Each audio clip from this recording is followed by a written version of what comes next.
Welcome to part 2 of my 3-part series on going with a guide and going on different kinds of hunts and different experiences in different places.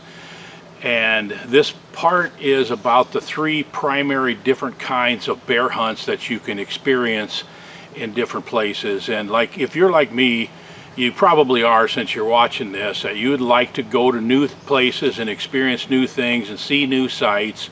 And if you can combine that with bear hunting, you're all for it, just like I am. So let's talk about the 3 primary types of hunts, and those are hound hunts, spot and stalk hunts, and baited hunts, and what you can expect from each of them and how to prepare for each of them.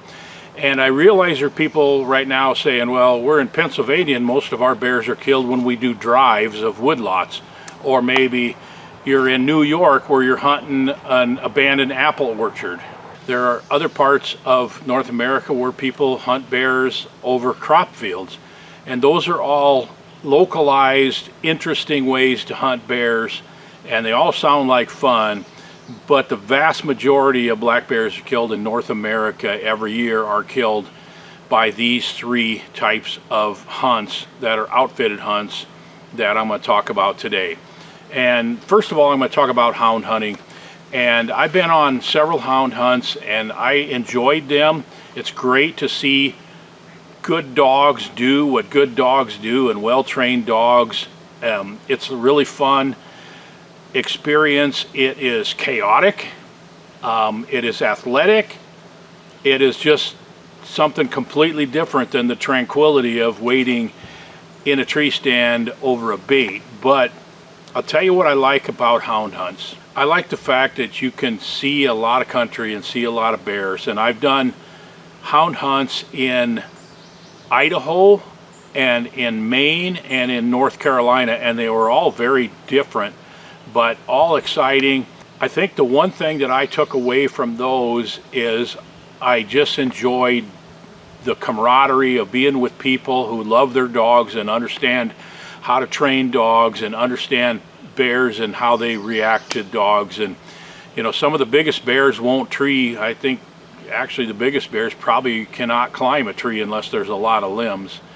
I was successful on all 3 hound hunts that I went on in those different states, and I think that's another thing about hound hunting for bears, is the degree of success is very, very high. Another thing I took away from these hunts is the importance of being in good physical shape, because you could be running through boot-sucking swamp, or you could be clambering over logs, or you could be going up a really super steep hill, which is, you know, like if you're going up a steep hill to find where your bear is treed, that means you're going to be able to come down a steep hill with your bear. So don't complain too much on the way up. It's a good idea to be in pretty good physical shape for a hound hunt, because most of the time you're going to exert a lot of energy. And that's what I would say, is that preparing for a hunt, you probably want to run some stairs or do some walking or something, you know, pretty strenuous, so you get in pretty good physical condition. And you know, being in crummy shape can take a lot away from the hunt, and the better shape you are, the more you're going to enjoy it. I'll just put it that way. Okay, the second type of hunt I want to discuss is a spot and stalk hunt. And these are typically done in the western United States, and there's a lot of times they're spring hunts, and they're out on the hillsides looking for clover and green plants and the first green shoots of spring. These hunts can be pretty difficult if you're not using a firearm and are proficient at long-range shooting. My spot and stalk hunt that I went on in British Columbia, it's the only one that I've done, was pretty athletic.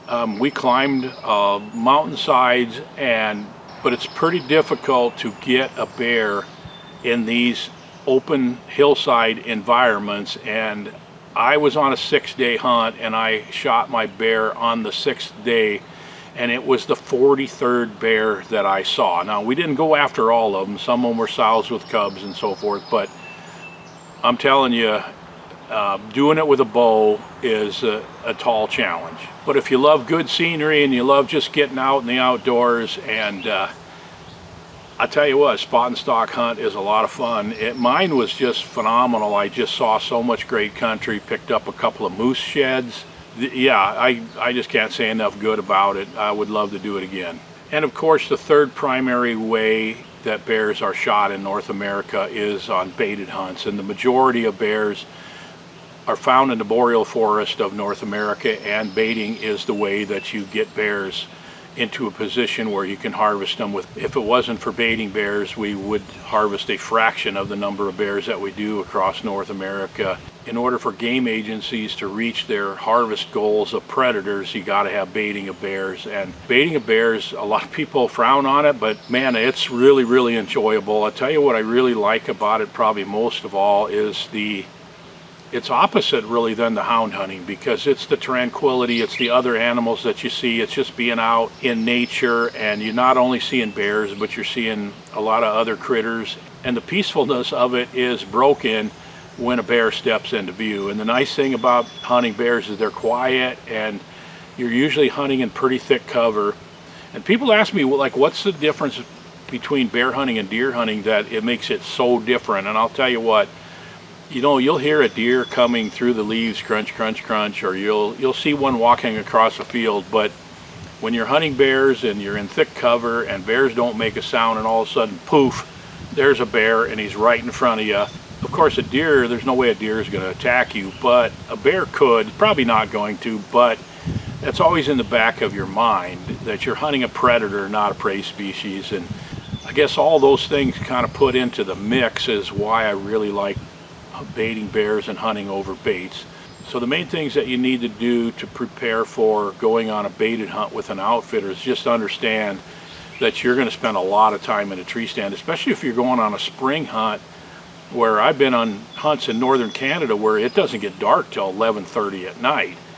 And then you go back to camp and you have a big meal, and then you get up in the morning and you realize that you just slept on a full stomach. And some of these camps you eat a lot, and you go home, and I've gained 10 pounds in a 6-day hunt before, so be careful about that. But prepare yourself by bringing the right equipment, make sure you've got a good seat cushion, and just prepare yourself for the fact that you're going to be sitting for long, long hours in most cases. But you're going to see a lot of wildlife, and that's what I really enjoy about baited hunts. So those are the three primary kind of hunts. So I would encourage you to do at least one of each. Go to new places, try new things, learn new things, see new scenery. It's all part of the adventure that makes bear hunting so awesome, is the diversity that's available to you, and I'd love to see you take advantage of all of it. I'm not done trying new things with bear hunting, not by a long shot, and there's videos coming about that, of course, over the next few years. Thank you for joining me. I'm grateful that you watch each of these videos. It means a lot to me. So we'll see you on the next video.